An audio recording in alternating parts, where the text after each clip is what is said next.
Merci d'être venu pour ce débat autour du livre d'Eva Joly, Le loup dans la bergerie, et avec Eva Joly.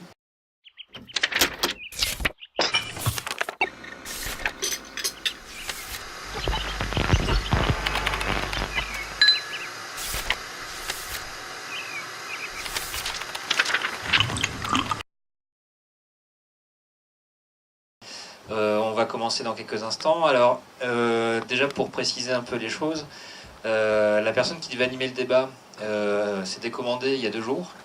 Donc j'ai eu, grâce à Jean-Baptiste, je sais pas où il est parti là-bas, le livre en version express. Donc voilà, on va essayer de cadrer un peu le débat. Et puis ensuite, je vous passerai de toute façon la parole, parce que l'idée principale, c'est qu'on puisse débattre ensemble pendant 1 heure et quart.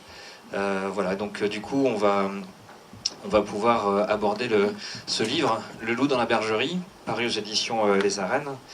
Alors, je vais vous donner le micro. Eva Joly, bonjour. C'est comme ça qu'on fait d'habitude. Voilà. Bonjour tout le monde. Bonjour. Alors, on connaît votre parcours de magistrate, votre parcours d'engagement politique. On connaît aussi votre parcours d'écriture. Vous avez écrit... alors, je voulais commencer par l'écriture parce qu'on est sur un salon du livre. Vous avez écrit des fictions. Là, on est sur un essai. Vous avez écrit en votre nom et vous avez écrit accompagné par d'autres, comme c'est le cas, je crois, sur ce livre. Voilà, je voulais revenir d'abord sur la question de l'écriture. Qu'est-ce que ça apporte pour vous l'écriture et pourquoi passer par le livre ? Je pense que c'est une façon de fixer les choses et de s'obliger à réfléchir parce qu'on est pris au jour le jour.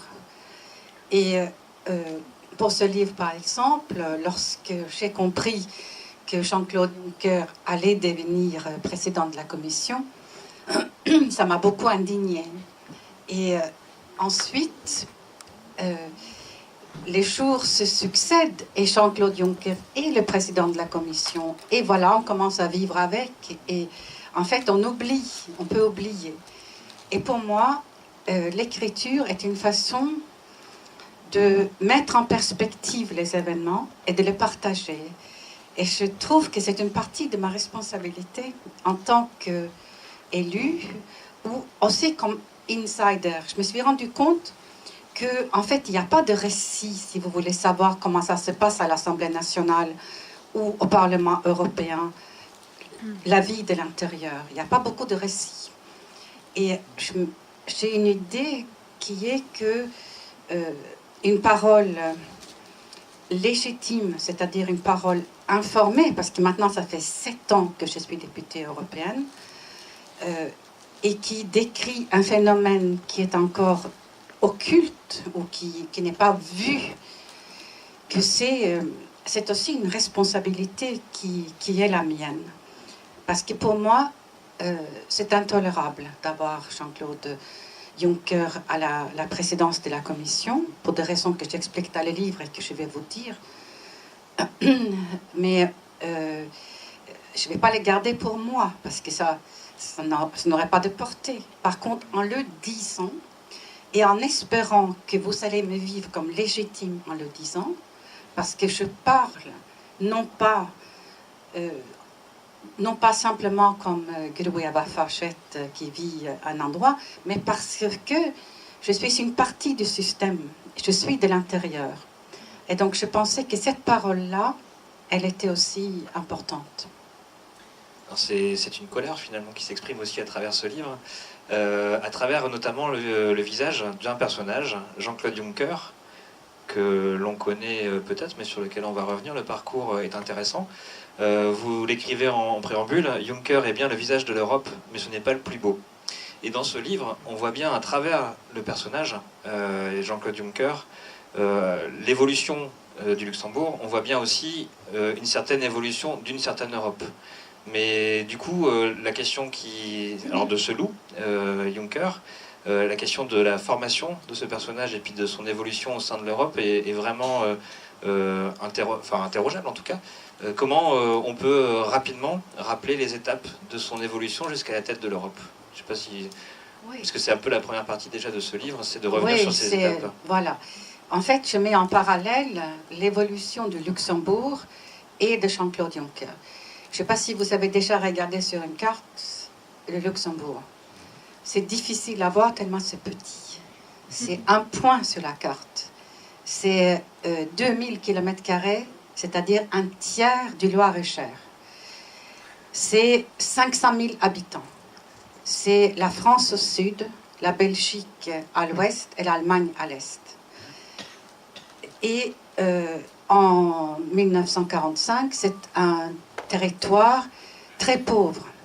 En fait, au siècle dernier, au début du siècle dernier, il y avait beaucoup de bonnes luxembourgeoises à Paris, comme ensuite il y a eu des Portugaises ou des Espagnols.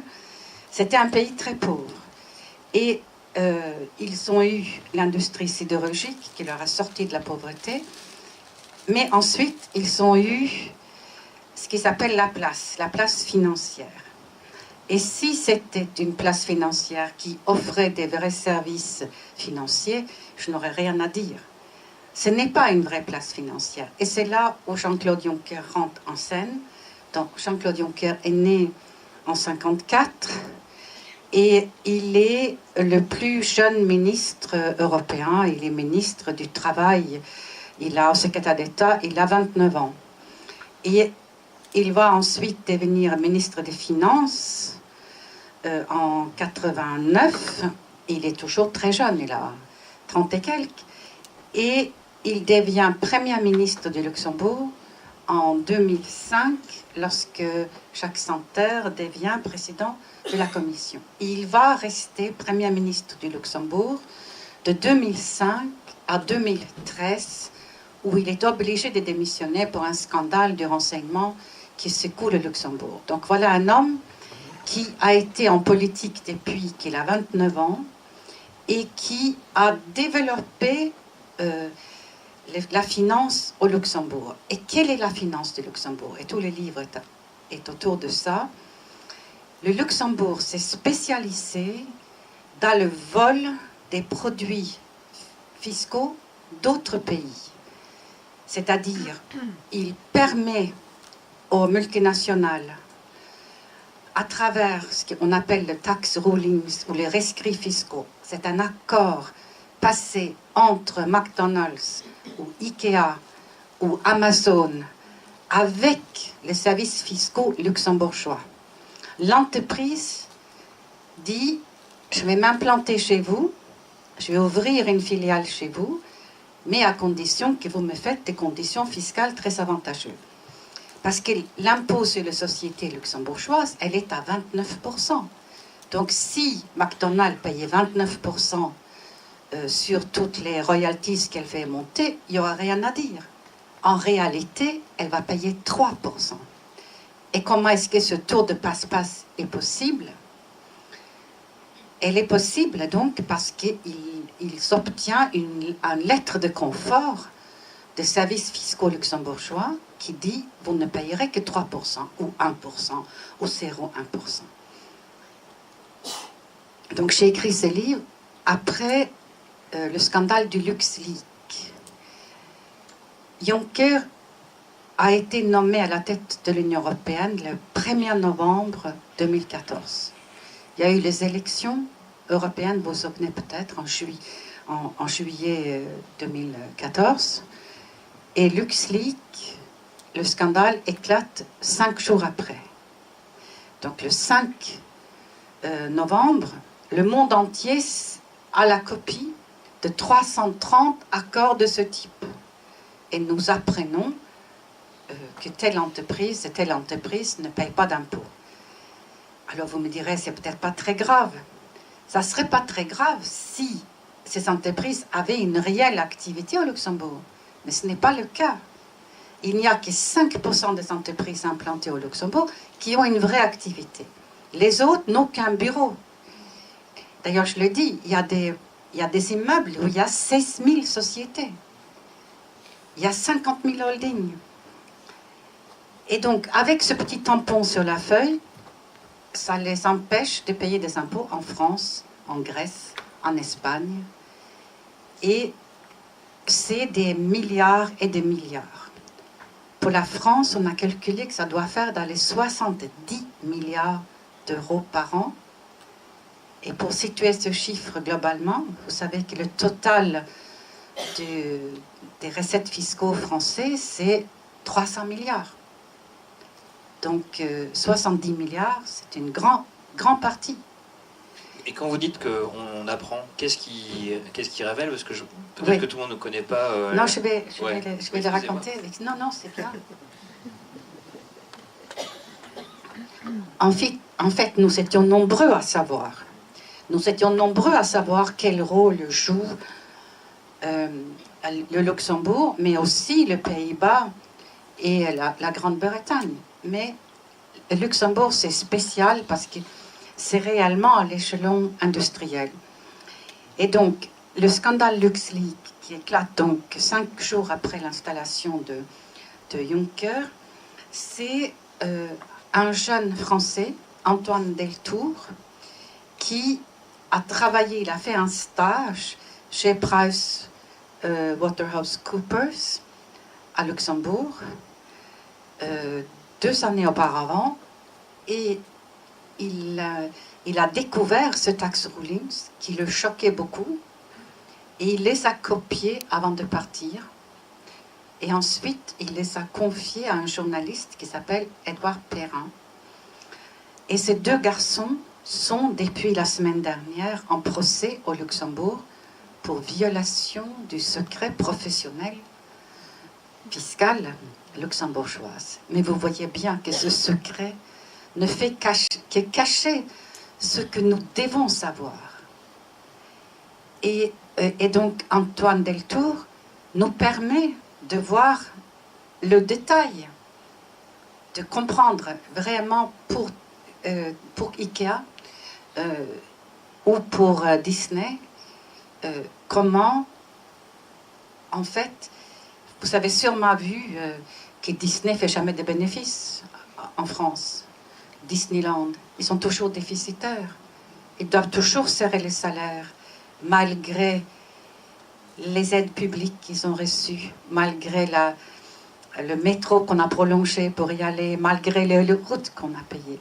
Et si je vous dis que c'est complètement artificiel, qu'en réalité c'est tout à fait bénéficiaire, mais artificiellement, ils réduisent les résultats en augmentant les redevances dues à Disney. Et du coup, les résultats français sont artificiellement minorés. Et ces redevances, ils sont censés être taxés au Luxembourg, mais grâce à ce tax ruling, ils ne sont pas taxés là non plus.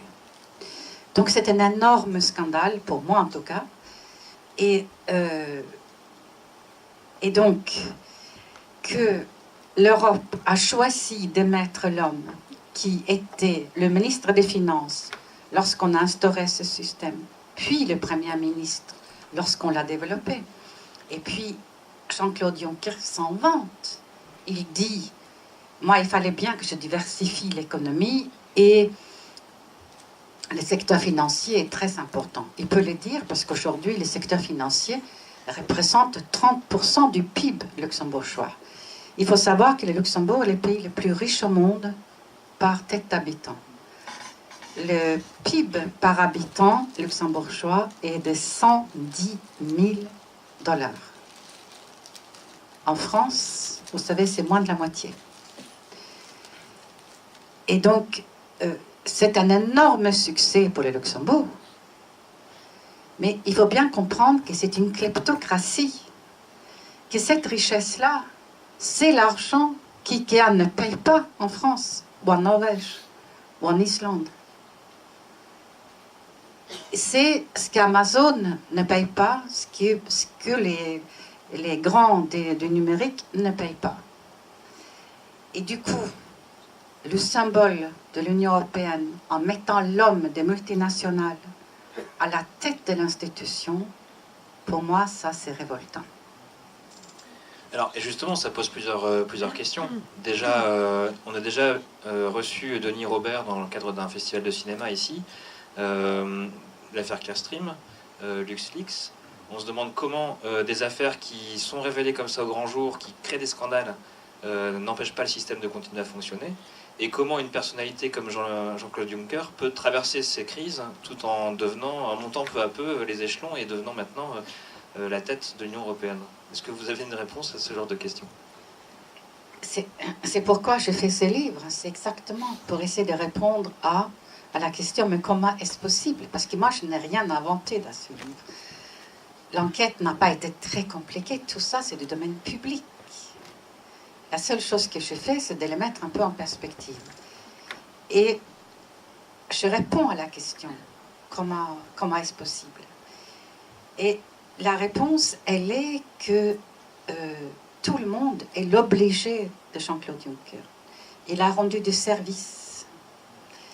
D'abord, il est dans le système depuis toujours. Il dit lui-même que du traité de Maastricht, il reste que lui-même et l'euro. Donc il est dans le système depuis très longtemps. Et je peux témoigner en tant que députée européenne du fait que c'est une institution terriblement compliquée que l'Union européenne. Et donc, il maîtrise les dossiers, il maîtrise... Donc, il était rassurant par son côté habituel. On est habitué à lui. Il a créé l'Eurogroupe en 2005. Il en a été le responsable, le président, comme aujourd'hui Jörn Dijsselbloem l'est. Et le Luxembourg a couvert des transactions secrètes sur les ventes d'armes françaises. Et il a une forme de prise sur les hommes politiques français. Je le décris. Lorsque, en 2002, Arnaud Montebourg et Vincent Payon sortent leur rapport sur les paradis fiscaux, je ne sais pas si vous vous souvenez de ce rapport, ils avaient fait des auditions nombreuses à l'Assemblée nationale. Et moi, j'avais été entendue, par exemple, parce qu'à l'époque, j'avais le dossier, je leur avais décrit les difficultés. Mais donc, ce rapport dit que le Luxembourg est un paradis fiscal. Et c'est remarquable d'observer que Chirac va décorer Jean-Claude Juncker quelques jours après, quelques semaines après. Il va être élevé au grade de chevalier de la Légion d'honneur. Et dans le discours que Chirac fait, il loue son côté social, son côté jovial.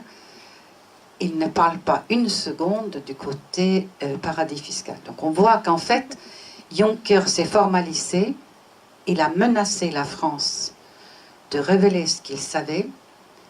Et on calme le jeu en le décorant. Je pense que, si vous voulez, moi je mets les faits et les dates en rapport. Et je raconte aussi que en 2014, lorsque Juncker fait le tour des groupes politiques, il fait le tour aussi des Verts. Je veux dire, il vient dans notre petit groupe, parce que les Verts, on a beau ne pas être nombreux au Parlement. Nous sommes 50 sur 750 députés. Mais nous faisons beaucoup de bruit et nous faisons beaucoup de travail. Et donc, plaire aux Verts, c'est quand même un enjeu. Donc il est venu et je lui ai posé une question, parce que c'est comme ça, c'est une question-réponse, et j'ai droit à 2 minutes de temps de parole, et je lui ai demandé quand il pensait instaurer un reporting pays par pays pour les multinationales, c'est-à-dire obliger McDonald's à dire ce qu'elle gagne en France, en Italie, en Angleterre, avec combien de salariés, qu'est-ce qu'elle paye comme impôt. Et il me répond, je ne sais pas ce que cela veut dire, le reporting pays par pays. Moi, ce que je veux, c'est la transparence sur la vente d'armes, sur toutes les ventes d'armes. Ce qui est incroyable comme réponse. Alors, l'idée, c'est vraiment qu'on puisse échanger. Donc, je vous pose une dernière question qui va permettre de cadrer un peu peut-être la rencontre. Et puis ensuite, ça sera place à vos questions. Sur les solutions, on est sur un salon du livre d'expression populaire et de critique sociale qui a pour thématique cette année la démocratie autrement. Et finalement, comment peut-on déjà, on voit à travers votre livre la connexion entre le monde de la finance, le monde de la politique, l'Europe qui se construit, etc., etc. Mais finalement, la première question, c'est comment pourrait-on imaginer la démocratie autrement à partir du système dans lequel on se trouve? Parce qu'on peut l'imaginer de manière utopique, mais là, pour l'instant, on est dans un système. Et la deuxième question, c'est aussi, que pensez-vous de ces mouvements internationaux de journalistes qui révèlent, comme dans Panama Papers, bien sûr, et puis dans d'autres affaires, qui révèlent aussi des systèmes tout aussi internationaux? Est-ce que finalement, cette échelle de coopération internationale n'est pas la bonne réponse à la finance internationale? Bon, il y a beaucoup de questions dans votre question. Je commence par la fin. Qu'est-ce que je pense du consortium de journalistes internationaux? Moi, je les adore, il n'y a pas d'autre mot. Ils font, justement, moi, ce que je déplore, c'est que les Panama Papers soient le résultat d'un travail journalistique et d'un hacker, et non pas d'un travail politique. Comment ça se fait que nous n'avons pas obligé le Panama, qui n'a pas d'armée, à coopérer, à la boycotter si elle ne le faisait pas? Et alors, donc, heureusement qu'il y a le Panama Papers. Et d'ailleurs, cette semaine, ils vont être rendus publics. Et vous pourriez tous chercher les noms de ceux que vous suspectez d'avoir des comptes offshore. Ça va être cherchable à partir du 8 mai. Donc, un travail fondamental. C'est grâce à ce travail que, par exemple, en Islande, le Premier ministre a dû démissionner. Qu'aujourd'hui, le président est en difficulté.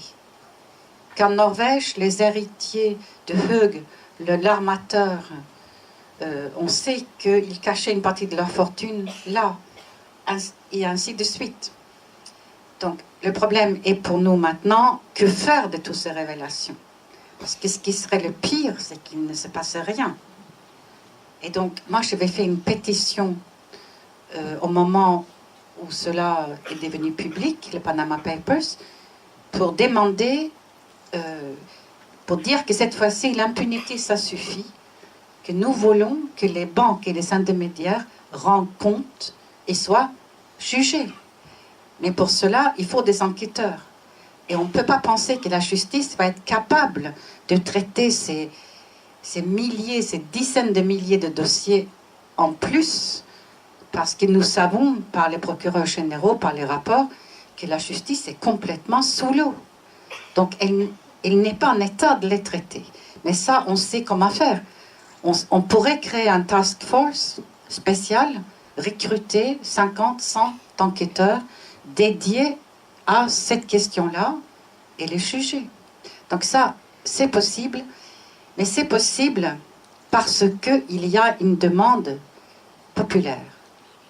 Et cette demande populaire, elle s'exprime de multiples façons. Par la signature de ma pétition, les soutiens à Antoine Deltour, donc actuellement renvoyé devant le tribunal à Luxembourg, il risque 10 années de prison et 1 million d'euros d'amende. Alors c'est un jeune homme, il avait 29 ans au moment où il a fait cet acte de bravoure. Il y a eu 1 million de citoyens pour dire ça suffit. Nous ne voulons pas qu'Antoine Deltour soit jugé. Nous voulons qu'il soit traité en bon citoyen qu'il est. Et j'ai observé que Michel Sapin a dit, il y a 2 jours, qu'il soutiendrait Antoine Deltour. Mais pour ça, il a fallu 1 million de signatures. Donc vous voyez que les politiques, ils réagissent à l'opinion publique. Il n'y a que ça, vraiment, pour les contrôler et pour les pousser. Donc c'est important de s'exprimer, trouver des façons de l'exprimer, parce qu'on voit que sans un puissant mouvement populaire, les banques continueront à nous ruiner, les constructeurs de voitures à nous polluer, etc., etc. Et donc, les nouvelles façons de faire, et moi, il y a 2 ou 3, je pense qu'on ne peut pas faire table rase. Je pense que ça, c'est pas un bon plan. Je pense qu'il faut partir de là où nous sommes, avec notre pauvre démocratie, avec ses défauts. L'injustice aujourd'hui est insupportable, entre autres parce que la justice dysfonctionne gravement. Certains d'entre vous me suivent depuis 30 ans et vous savez que je n'ai jamais arrêté de les dénoncer. Mais ce qui était vrai il y a 30 ans, on y arrivait encore. Aujourd'hui, on n'y arrive plus. Et dans les dysfonctionnements de la justice, c'est le fait que le parquet n'est pas indépendant en France. C'est ça qui fait que les citoyens ont du mépris pour les hommes politiques. Parce qu'ils sentent bien qu'il y a deux justices. Il y a la justice pour le voleur de scooter, qui lui va prendre un an ferme, et pour les corrompus qui ne seront peut-être même jamais jugés. Regardez le temps qu'il a fallu pour commencer l'enquête Balkany. Et moi, je pense que la situation Balkany, elle est insupportable. Parce que lui, il dit présomption d'innocence. Alors, présomption d'innocence anéantit la villa à Marrakech dont on connaît les financements. Anéantit la villa à Saint-Martin dont on connaît les financements, qu'il ne peut pas expliquer. Il est législateur. Ce mensonge-là, tout le monde le sent. Il est révoltant. De même est révoltant un certain nombre de non-lieux que l'opinion sait bien n'est pas naturelle. On sent la justice manipulée. Et si nous avions des procureurs indépendants, vraiment, il y aurait moins de raisons de le penser. Et il faut aussi supprimer la Cour de justice de la République, qui est une justice d'exception, qui acquitte Éric Woerth lorsque il a vendu la forêt domaniale à vil prix au club épique où sa femme est administratrice. Eh bien, place aux questions.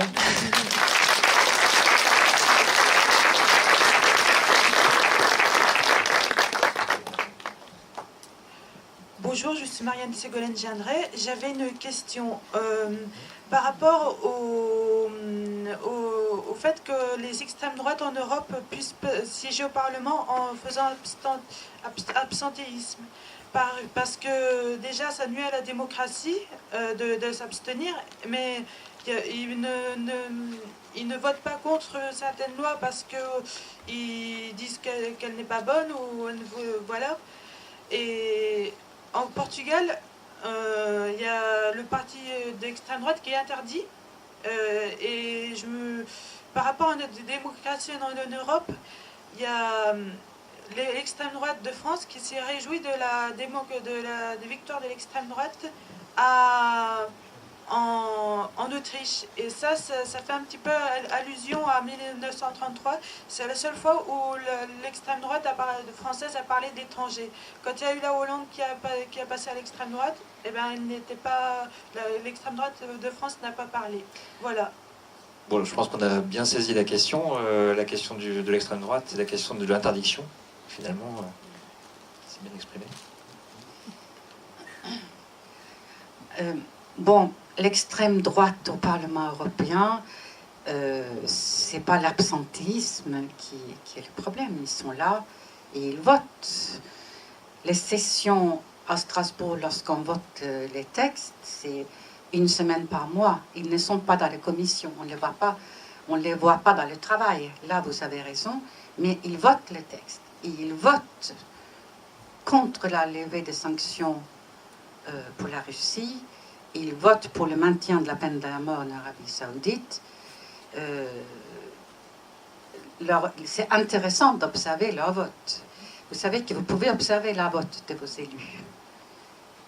Il y a un site qui s'appelle Watch, et vous tapez Europe et Watch et vous me trouvez par exemple, et vous pouvez suivre comment j'ai voté pour tous les textes. Alors, interdire, vous ne pouvez pas en France aujourd'hui interdire un mouvement politique qui a adopté son discours, qui représente 30% des électeurs. Ça, je crois que ça ce n'est pas possible. Par contre, vous pouvez être vigilant sur chaque franchissement de ligne, pour chaque injure raciale, pour chaque incitation à la haine. En tant que procureur, vous devez ouvrir une enquête et obtenir des jugements. Et d'ailleurs, c'est ce qui se passe. Jean-Marie Le Pen a été jugé pour incitation à la haine raciale.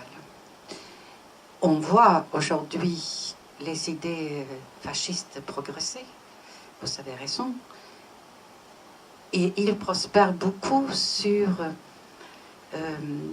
la pauvreté, sur le désespoir, sur la perte de sens. Et la meilleure façon de lutter contre ça, c'est évidemment qu'il y a moins de misère, qu'il y a moins de... Et donc c'est des actions de fond, et c'est aussi des actions d'inclusion citoyenne. Comme ici à Arras, je sais que vous en faites beaucoup. C'est aussi de armer et intéresser les citoyens à la vie publique, leur faire comprendre que c'est leur affaire, qu'ils ne s'en sont pas exclus, leur refaire prendre leur destin en main. Mais c'est tout un programme. Et donc ça, c'est une question très politique.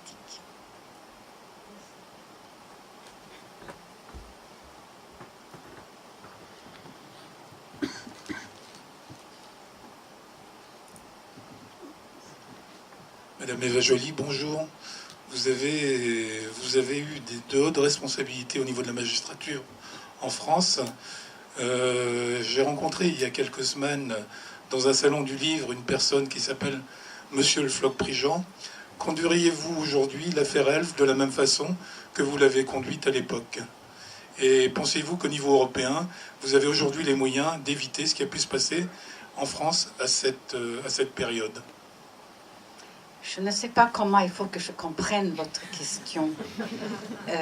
Est-ce que je conduirai l'enquête aujourd'hui comme à l'époque? Si vous voulez, je ne vois pas les gens que j'ai renvoyés devant le tribunal comme juge d'instruction. J'ai renvoyé 36 personnes. 30 ont été condamnés à la peine la plus sévère prévue par la loi. Ce qui voulait dire que les éléments réunis dans le dossier étaient de nature à convaincre les juges de la culpabilité des auteurs. Et donc, Loïc Le Floch-Prigent faisait partie de cela. Il a pris 5 ans de prison ferme pour avoir détourné, à l'époque, globalement, c'était 3 milliards de francs. C'est l'affaire de détournement de fonds et de corruption le plus important jamais jugé en France. Et je dirais peut-être même en Europe. Donc, cette question, on peut dire, ce qui était dommage, c'est que l'équipe n'était pas assez fournie. Nous n'étions pas nombreux, il n'y avait pas beaucoup de policiers, que nous avons laissé de côté des aspects du dossier parce que nous n'avions pas la force de les porter. On n'a pas poursuivi ceux de moins d'1 million de francs, par exemple. Bon.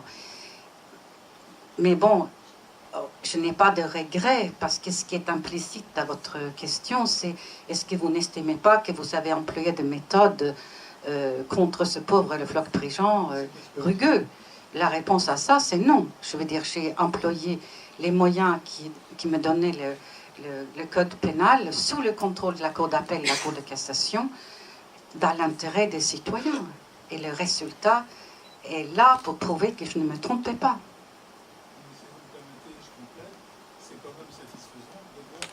Je vous entends pas. Si vous le permettez, je complète mon propos. Ouais. Ça permet de dire qu'en France, la justice est efficace. Puisque... Mais encore. oui. Mais justement, c'est ça qui était formidable dans l'affaire Elf, c'est que ça a été possible. Et que l'institution a supporté ce dossier, parce qu'il faut se rendre compte de ce que c'était en volume. Il fallait 3 mois pour lire le dossier. Et donc, c'était vraiment la limite de ce que le système pouvait absorber. Et donc ça, moi, j'en suis très reconnaissante. Donc, je trouvais que, bon, la justice française était capable de faire ça. L'Angleterre ne l'a jamais fait. Hein, il n'y a eu aucune condamnation importante pour corruption, détournement en Angleterre. Eux, ils ne sont pas capables de le faire. Nous, nous étions capables de le faire. C'était un atout, ouais. Oui, bonsoir. Une question par rapport à l'Europe. On est de plus en plus à penser qu'il y a un problème de démocratie au niveau de l'espace européen.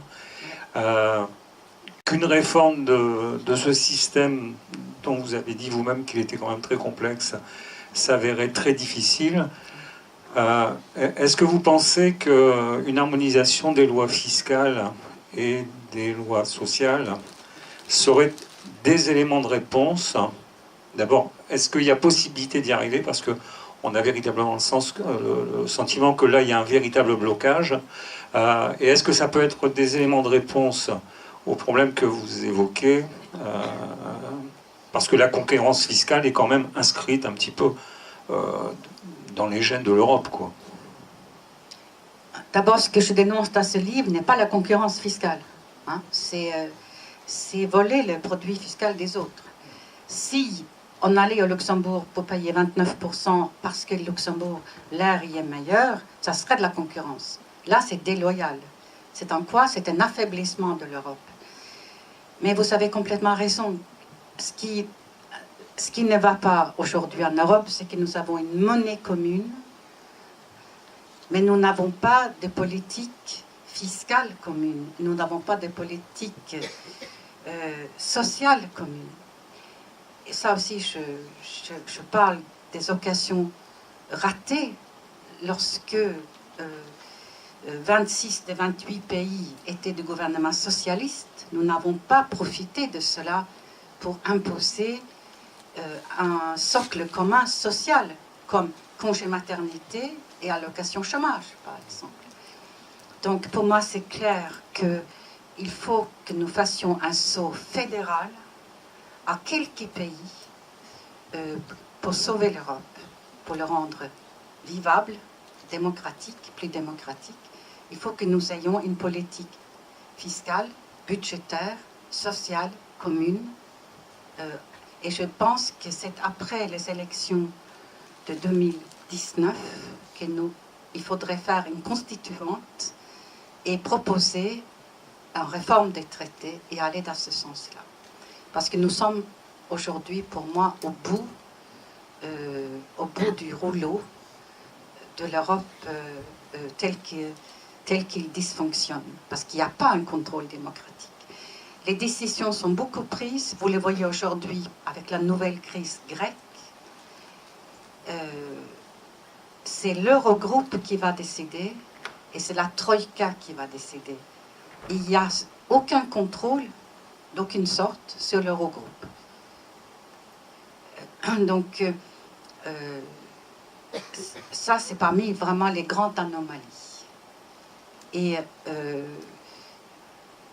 il y a un conflit d'intérêts très grand entre l'intérêt de la Grèce et l'intérêt de l'Europe, de la survie de l'euro, et l'intérêt des créanciers grecs, et notamment allemands. Et donc ça, c'est ce qui va se jouer dans les jours qui viennent. Et dans mon livre, j'explique aussi en quoi c'est choquant cette situation, parce que on oblige les Grecs à couper dans les retraites et dans les salaires. Et en Grèce, il y a énormément de petites retraites et de petits salaires, alors que les multinationales qui sont présentes en Grèce, comme Coca-Cola, Bosch, BMW et tous les autres, ne payent pas d'impôts en Grèce parce qu'ils ont des tax rulings avec le Luxembourg. Et ceux qui leur disent c'est pas bien ce que vous faites, il faut faire payer des impôts aux vendeurs de rue, ce sont les mêmes qui bénéficient de ce système schizophrénique.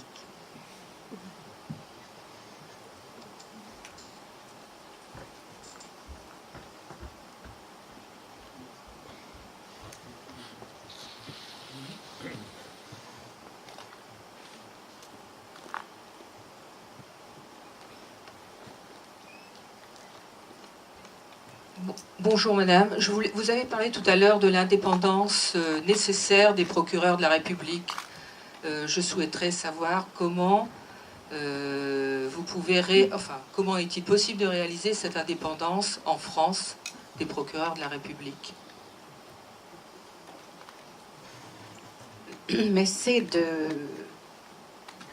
de faire de leur nomination, de le banaliser et les nommer exactement comme on nomme les magistrats, sur avis conforme du Conseil de la magistrature, sans intervention du ministre de la Justice ou du Premier ministre ou du Président de la République. On ne doit pas avoir un copain du Président de la République, procureur en Nanterre ou ailleurs. Ça, c'est quelque chose qui mine profondément la confiance de la démocratie. Et c'est une petite réforme. Et je pense qu'elle est consensuelle. Ça serait très difficile pour un parti politique de dire « moi, je suis contre ». Il faudrait m'expliquer pourquoi François Hollande a attendu ces jours-ci pour essayer. Il a proposé cette réforme. Mais il ne va pas réunir le Congrès parce qu'il faut modifier la Constitution. Depuis l'échec sur la déchéance de nationalité, il ne va plus réunir le Congrès, on peut le penser. Pourquoi il n'a pas fait ça avant? Et la réponse est peut-être que beaucoup d'hommes politiques aiment avoir le contrôle sur la justice. Ils n'aiment pas le juge d'instruction, le juge indépendant, et ils aimeraient supprimer le juge d'instruction. Et c'est ce qu'on peut craindre avec le retour de la droite. On peut penser que pas simplement les procureurs ne seront pas indépendants, mais en plus on va supprimer les juges d'instruction et le tour sera joué. Il n'y aurait plus jamais d'affaires Bismuth. C'était la même question. Juste une petite réflexion à l'envers. Pourquoi rentrer en politique alors quand on était dans la justice avant? C'est pour avoir le contrôle sur les politiques? Alors, moi, je suis très obtus, je fais toujours la même chose, en fait, depuis des années. Je lutte contre les paradis fiscaux. Ça se voit pas, peut-être, mais je fais que ça. J'ai compris comment ça marchait de l'affaire Elf. J'ai compris combien c'était dommageable pour les pays en voie de développement. Parce que ce n'est pas que nous qui souffrons. C'est aussi la Zambie, le Mali. Le Mali, son or ne lui rapporte rien. Le cuivre au Zambie ne lui rapporte rien. Parce que ces mécanismes que je vous décris, qui sont néfastes pour l'Europe, je veux dire, les Alcoa qui exploitent l'aluminium ne payent pas d'impôts nulle part. Le mine de cuivre au Chili ne rapporte pas. Donc, je suis partie faire des actions de développement pendant 8 ans avec l'idée que j'allais employer une partie de l'argent norvégien de développement pour permettre aux États d'avoir des meilleurs contrats avec les multinationales. Et puis, j'ai vu que ça ne marchait pas et je me suis dit que je voulais devenir femme politique pour changer les règles. Et j'ai le bonheur d'être au Parlement européen juste au moment où nous changeons les règles, où nous essayons de les changer. Parce que nous avons une commission taxe qui a été créée après LuxLeaks, où je siège avec d'autres, mais avec d'autres verts. Et vraiment, nous faisons des propositions très constructives, très concrètes pour boucher les trous qui permettent tous ces tours de passe-passe. Donc, pour le moment, je suis contente d'être femme politique et je suis réellement rentrée en politique, moi, pour pouvoir me dire que je voulais de mon temps de vie voir cette injustice horrible. Parce que c'est pas simplement un problème fiscal, c'est aussi ce qui permet la corruption. Vous comprenez bien que si on ne pouvait pas blanchir les produits de la corruption à Panama ou ailleurs, il n'y en aura pas, ou beaucoup moins, parce que vous ne pouvez pas blanchir des milliards à la caisse d'épargne.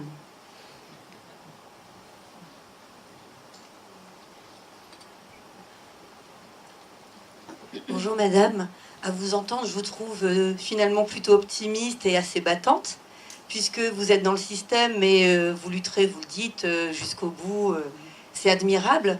Mais est-ce que vous arrivez à concevoir que des gens soient sans doute dans la déception totale quand, par exemple, au mois de décembre, au Parlement français, a été refusée une loi qui allait dans le sens de la transparence fiscale.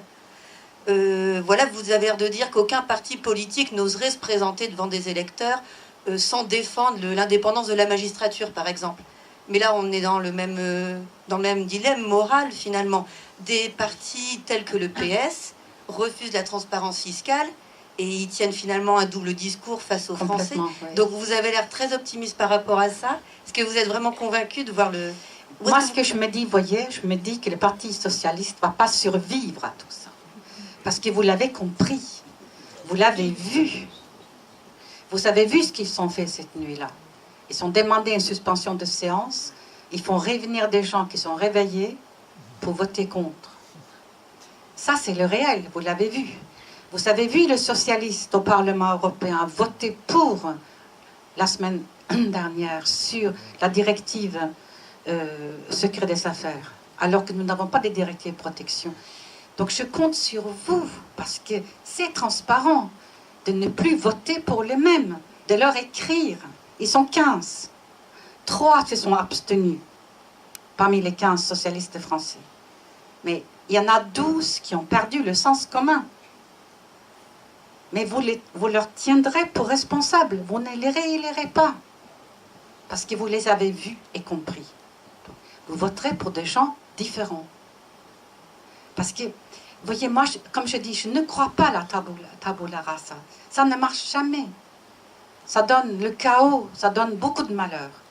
Par contre, sanctionner les hommes et femmes politiques qui ne font pas leur travail, qui trahissent, ça c'est possible. La popularité de François Hollande aujourd'hui, elle est à 14%. Je me dis de temps en temps, est-ce que vous connaissez les taux d'intérêt négatifs? C'est-à-dire que bientôt, on vous paye pour emprunter, quoi. Et je me dis que François Hollande va finir avec une popularité négative. Bon, alors ça pose problème, parce que les partis socialistes représentaient la gauche pendant longtemps. Mais bon, là, il faut inventer autre chose. Mais c'est, vous voyez, c'est pas l'Europe qui est intrinsèquement mauvais parce que les socialistes n'ont pas voté un bon texte. C'est les gens qui sont dedans. Et puis, il y a les réformes fondamentales de plus de démocratie, mais bon, on les connaît, on sait ce qu'il faut faire. Donc, il faut pousser pour que ces réformes-là se fassent. Parce que si on pense que la démocratie totalement directe, c'est le mieux, ça donnerait quoi avec l'opinion actuelle, à votre avis? Après les prochains attentats qu'il ne manquerait pas d'avoir, qu'est-ce qui va nous revenir si c'était la démocratie directe? Qu'est-ce qui reviendrait?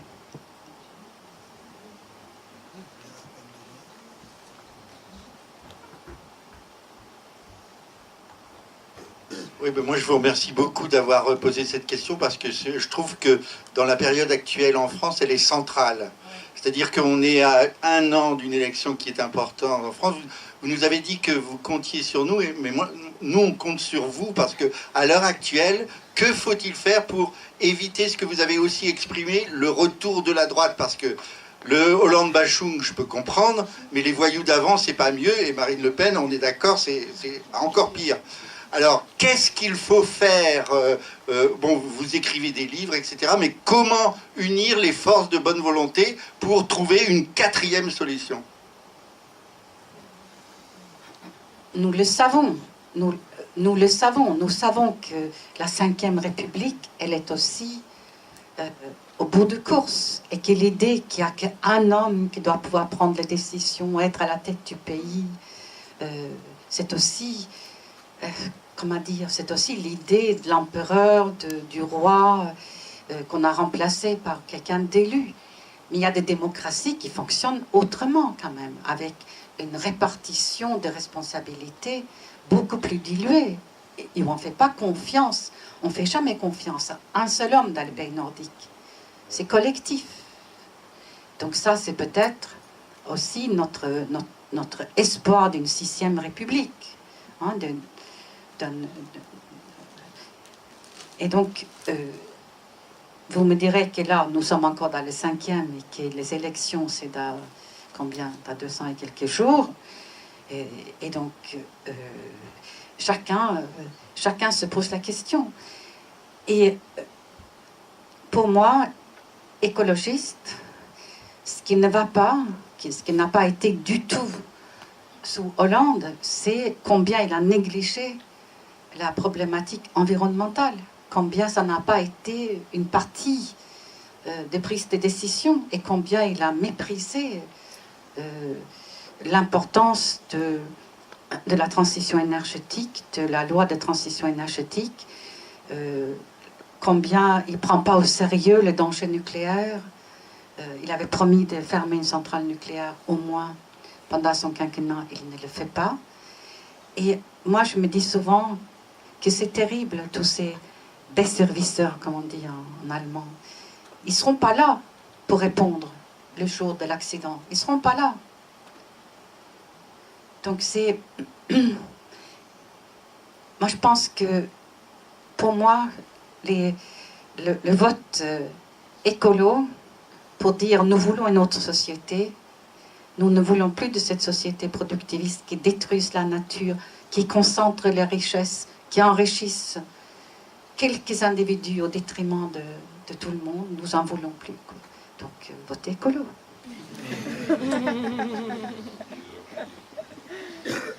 Et dans cette ville, vous avez vraiment des militants écolos extra. Si effectivement vous parlez de mouvance citoyenne, pour aller vers... Pardon. Si bien mouvance citoyenne vers une 6e République, est-ce que vous avez vous-même une visée qui peut unifier un peu ce terrain qui est en perspective? S'il est possible, en fait, que les forces politiques présentes actuellement en France peuvent se converger et faire ce terrain, vers ce pont réel vers la 6e République. Oui, le candidat Hollande avait promis d'instaurer un scrutin plus proportionnel, par exemple, ce qui aurait été un premier pas. Et donc, il faut être exigeant au niveau du programme des candidats, de questions qu'on pose, et le fait qu'ils remplissent ensuite le contrat. Parce que ce qui fait aussi que les hommes politiques sont discrédités, c'est l'écart entre les promesses et le réel. Et on peut pas dire je vais réguler la finance, vous allez voir ce que vous allez voir, et puis faire ce qu'on a fait, quoi. Donc et là, je pense qu'on peut s'engager comme candidat à élaborer une nouvelle constitution, le faire approuver par référendum. On peut s'engager à ça.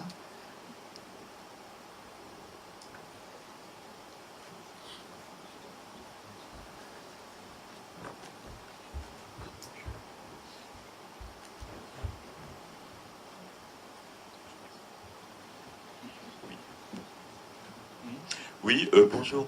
Je voulais vous demander, pour revenir à l'existence même des paradis fiscaux, diverses théories circulent selon lesquelles chaque grand bloc, par grand bloc, je veux dire les États-Unis, la Chine, l'Europe, aurait intérêt à avoir son propre petit cheptel de petits paradis fiscaux, afin quand même de ne pas tout perdre.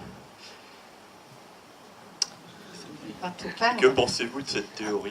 Et par exemple, là on rentre peut-être dans le complotisme, il se dit, les États-Unis ont en fait volontairement fait sortir cette histoire de Panama Papers pour que cet argent qui allait par exemple au Panama soit aspiré comme un entonnoir vers leur propre état du Delaware et ce genre de choses. D'une façon générale, je ne veux pas parler de ce cas particulier qui peut-être relève de bobards divers et variés, mais d'une façon générale, que pensez-vous de cette notion de paradis fiscaux, de petits paradis fiscaux, comme chacun ayant son petit pitbull, qui malgré tout lui évite de voir tout cet argent sale fuir chez les concurrents?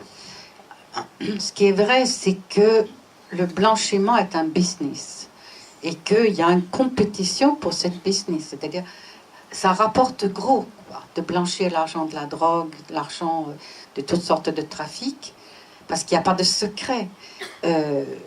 Le trafic de stupéfiants, je ne connais plus les chiffres. Il y a quelques années, on disait que c'était 400 milliards. C'est sans doute encore plus élevé. Il est blanchi dans le système. Mais, donc c'est un business, ça c'est certain. Il ne faut pas croire que l'argent reste dans le paradis fiscal.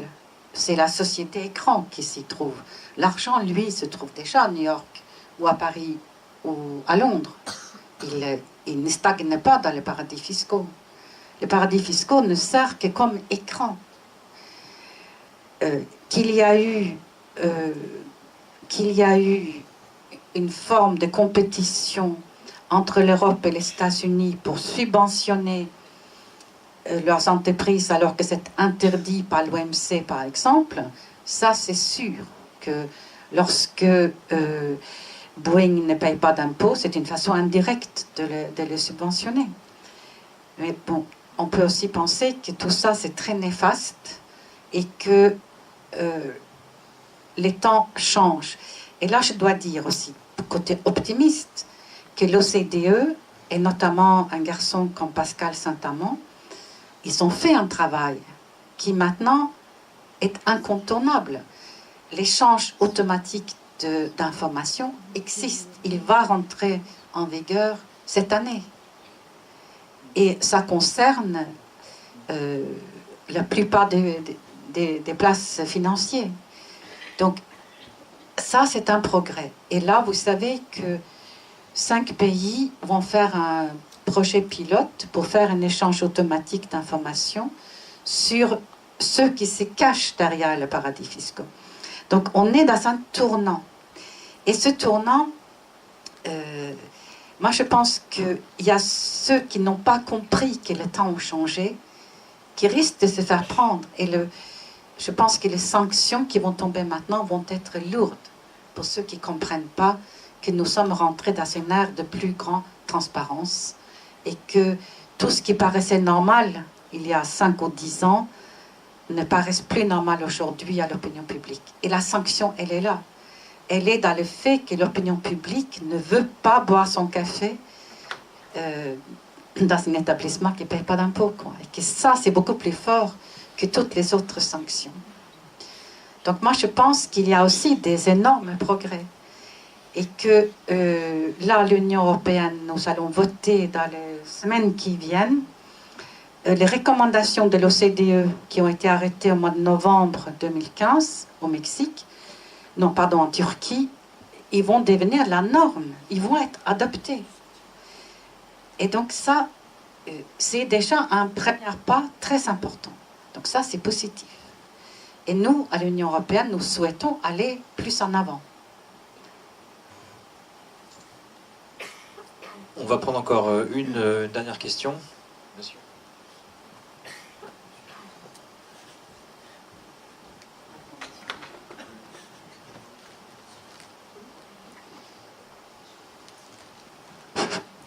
Oui, bonjour. Ce matin, nous étions avec les Vasson Charlot. Il était question donc de cette aristocratie financière qu'on va appeler les 1%. Cet après-midi, nous sommes avec vous pour ces paradis fiscaux, pour ces détournements de fonds qui sont incommensurables. Tout compte fait pour nous, pauvres citoyens, on ne peut pas mesurer ce que ça représente. Pendant ce temps-là, les discours sont sur la crise, sont sur les difficultés, sont sur le chômage, sont sur les salaires. Y a pas-t-il un mot qui doit être prononcé et qui doit nous fédérer, être anticapitaliste? Mais pour plusieurs raisons. Parce qu'on voit ce que ça donne. On voit que les richesses se concentrent et qu'aujourd'hui, l'absurdité du fait que 80 personnes possèdent la moitié de la Terre. C'est malade, c'est complètement malade. Et aussi, le capitalisme qui était basé sur l'exploitation illimitée des ressources, ça ne peut plus durer, parce que nous savons que les ressources sont limitées. Donc, C'est un système à bout de souffle. Et ici, à Arras, vous êtes en train d'inventer d'autres façons d'exister ensemble, comme peut-être une rémunération universelle qui n'est pas liée au travail. On peut vivre sans travailler. Je dis ça, moi qui travaille 20 heures par jour, mais bon. On va s'arrêter là. Merci beaucoup à tous pour ce débat. Merci à Eva Joly d'être venue